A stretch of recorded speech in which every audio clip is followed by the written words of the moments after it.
You have to ask. She gets to ask questions first. Okay. Hi guys. What's going on? Oh, so I have a question. I know you're a really amazing dancer and very athletic in real life. So I just kind of want to know, how has it been? You know, is it easy kind of training? Then do you do your own stunts? Like, how is it training as such an athletic person with all like dance background and everything? Well, I studied martial arts before I did acting. So I went dance, and then I was like, oh, maybe I'll do stunts. Like, this is fun before I was acting. So I trained a lot in martial arts, and the dance background is ridiculously helpful, especially in like movie food, like because it's choreography, like you're memorizing. It's like a dance with the other person. So dance is really helpful. And I studied like Filipino martial arts, which they do a lot of stick work, which is like my bow staff and like the double stick, so all the weapon stuff. Yeah, a lot of training, and I like to do most of my fighting. So. That's cool. So you do all your own stunts pretty much? Not all of them. Before I got on Arrow, like everything else I've ever done, I never had a stunt double. I did everything, and then I got an Arrow, and it was like you have to have a stunt double. And there's certain things that I'm like, I don't want to do that. Like, you're like jumping through a pane of glass. Like you'll get cut. Like there's certain things where it's like it's not about just and there's so many variables. Like they have to like press a button to shatter the glass, but they can't. You have to hit the glass first, because if they shatter it before you hit it, then the shot doesn't work. So they wait until you touch it, and then they shatter it, and it's like still glass, so people get cut. And so we need our stunt team to do some stuff. They're amazing. So how does Sarah deal with getting left on the ground? What do you mean? The last episode we saw was the ship took off without the three. Oh yeah, she's pissed. She's not gonna take a while. And I think, yeah, it's heartbroken too. Like that they just left us there, you know. And we're there for a long time. Like I don't know if that says how long we're there, but like we're there a long time in the 50s. So, and it's interesting how Sarah takes it and what she does. So, see you next episode whenever the show comes back.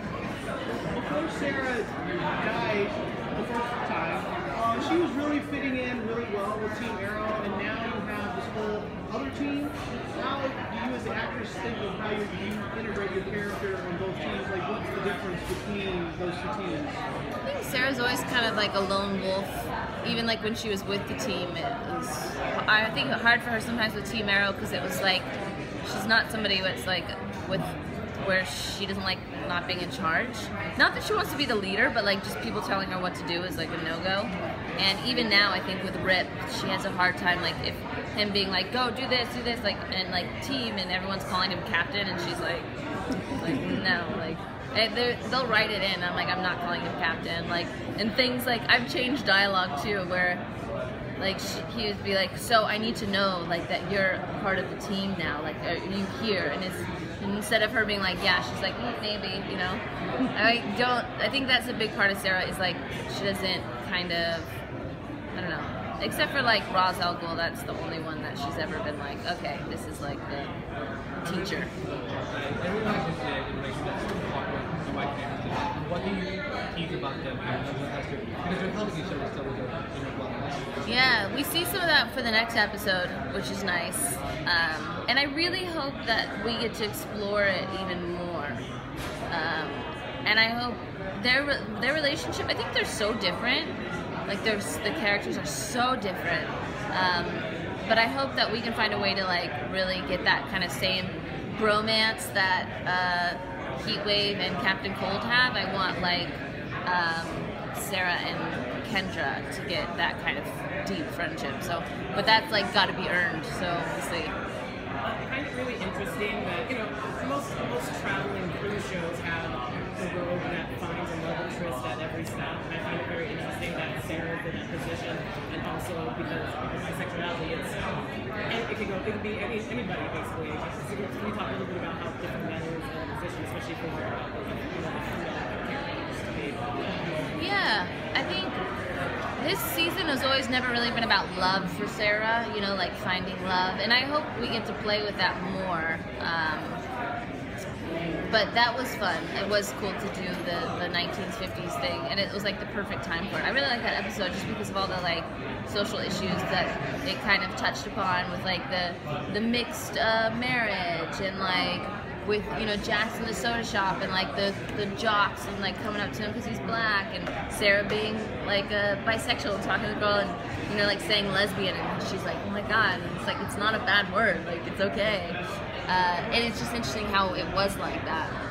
I think there's the line when it's Stein is talking about like how idealistic it is and how amazing, and like Sarah and Jax are like, yeah, like he's like, if you're white and like and a man and straight, like it really wasn't that great for everybody else. So it's interesting. I like that I hope you do that more and more often, and like just it's such a weird show, like just kind of out there in a good way, and I hope that we just kind of keep doing more weird.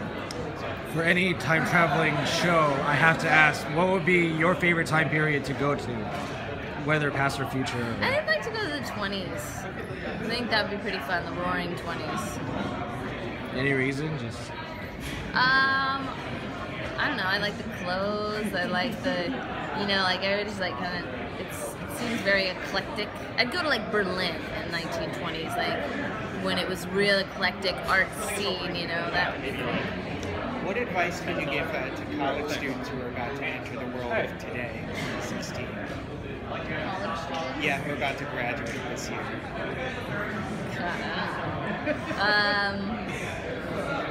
That's a hard one. I think it's interesting because it's like everybody goes on like one train of thought where it's like, oh, just go to college and then you get a good job so you can take care of your family, and like that's security and that's what you want. And then it was like, don't do that because you should just follow your passion and do what you love and like don't worry about any of that. And now it's like changing now because people are like, well, turning, like that's not panning out either. I don't know, I guess follow the excitement, and that's what I always say, is like follow the excitement. You do really only have one life, like, but it's also like I have a friend who I was talking to. This is like the longest advice ever, but like it's cool to have a normal job too, and like do a 9 to 5, make good money, and then go home and not have to worry about work anymore, and like spend it with your family. Like that's cool too. Like there is no, oh, like you have to do something like spectacular. Like it's find what works for you, and like be cool with it. Thank you. Yeah. Thanks, everyone. Thanks.